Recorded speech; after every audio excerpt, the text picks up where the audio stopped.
Now, federal changes could bring a serious impact to local homeless programs. It comes as the government changes how they fight homelessness. Instead of providing homeless people houses during treatment, they are going to prioritize services first. They're also changing how much help cities get by analyzing local laws and the availability of treatment services. Amid all of this, local leaders tell us they have 60 days to adapt to these new changes. Our Bailey Bozen spoke with one Rockford official on how this whiplash is leaving them with more questions than answers.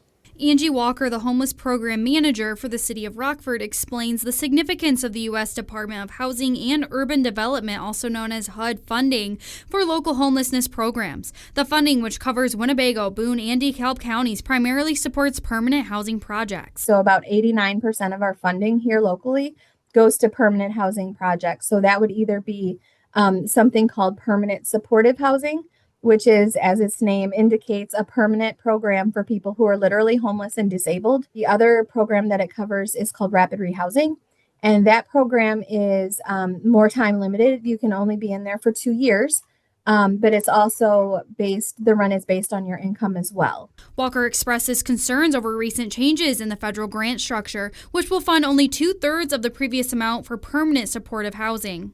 We're very uncertain how everything's going to go. Noting the potential for service disruptions and potentially forcing formerly homeless people back on the streets. We currently have 109 families, 338 individuals in these programs. 2/3 of those current tenants could lose their housing after this. Walker also shares criteria to receive funding is much stricter, making it even harder to support those in need. And those are things that we really have no control over.